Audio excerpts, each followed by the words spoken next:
అయ్యా రేవంత్ రెడ్డి గారు దయచేసి ఆలోచన, మీరు ఏం చేస్తున్నారో నాకు తెలియదు, కానీ మీరు చాలా మంది ఐపీఎస్ ఆఫీసర్లను వాళ్ళ ప్రాణాలను ప్రమాదంలో నెడుతా ఉన్నారు.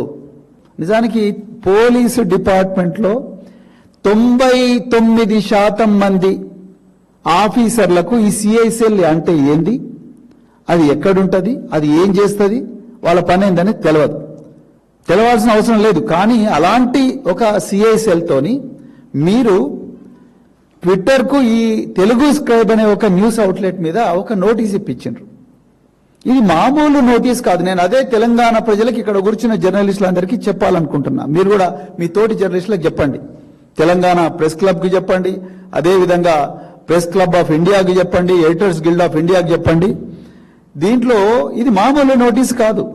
ఇది 94 BNSS కింద మాత్రమే కాదు, భారతీయ నాగరిక సురక్ష సంహిత మాత్రమే కాదు, ఇది అత్యంత క్రూరమైన the draconian unlawful activities prevention act 1967 మరియు అమెండ్మెంట్ 2008 యాక్ట్. అంటే ఏందయ్యా అంటే యాంటీ టెర్రర్ లా అని ఇండియాలో ఏదైతే ఉన్నదో, ఆనాడు మేము చిన్నగా ఉన్నప్పుడు టాడా ఉండే, దాని తర్వాత పోటా వచ్చింది, ఇప్పుడు మన తరానికి UAPA unlawful activities prevention act 2008. ఈ మధ్యకాలంలో 2019లో దాన్ని మరింతగా మాడిఫై చేశారు ఇప్పుడున్న ఎన్డీఏ ప్రభుత్వం.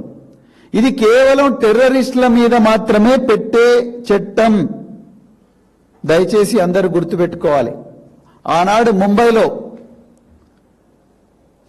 ముంబై నగరం మీద కసబ్ మరియు 10 మంది తీవ్రవాదులు పాకిస్తాన్ నుండి వచ్చి ముంబైలో దాడులు చేసి దాదాపుగా 400 మందిని చంపితే ఆనాడు పెట్టిన ఒక ఎక్స్పర్ట్ కమిటీ దీన్ని మాడిఫై చేయాలి, 1967లో వచ్చిన ఈ చట్టాన్ని మాడిఫై చేసి దేశంలో ప్రజల భద్రత, ప్రజల ధన మాన ప్రాణాలను కాపాడాలి, ఈ దేశ సార్వభౌమాధికారాన్ని కాపాడాలి, to save the integrity, internal security and sovereignty of this nation called India. ఈ చట్టం వచ్చింది. ఈ 1967 నుంచి 2008లో మళ్ళీ దీన్ని మాడిఫై చేసిండ్రు, 2019లో మళ్ళీ మాడిఫై చేసిండ్రు. చాలా ఎక్కువ పవర్స్ పోలీస్ ఆఫీసర్కి ఈ దేశంలో ఏది చట్టం మీద వచ్చిందో కేవలం ఆ యూఏపీఏ ద్వారానే వచ్చినాయి. అలాంటి ఒక చట్టాన్ని, టెర్రరిస్టుల మీద మాత్రమే ప్రయోగించే చట్టాన్ని ఈరోజు జర్నలిస్టుల మీద ప్రయోగించాలనే కుట్ర తెలంగాణలో రేవంత్ రెడ్డి గారు చేస్తున్నారు. నేను ఇంత చరిత్ర మీకు ఎందుకు చెప్పినా అంటే, రేపు ఇక్కడ కూర్చున్న జర్నలిస్టులు, ఇక్కడ కూర్చున్న కెమెరామెన్లు, వాళ్ళ కుటుంబాలు, మీ కుటుంబాలు అన్నీ కూడా ప్రమాదంలో పడతాయి. మీరు రాసి పెట్టుకోండి.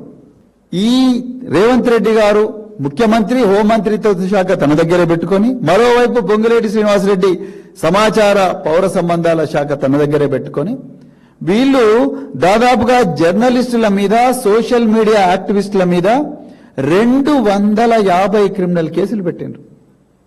ఒకటి కాదు, రెండు కాదు, 250 క్రిమినల్ కేసులు.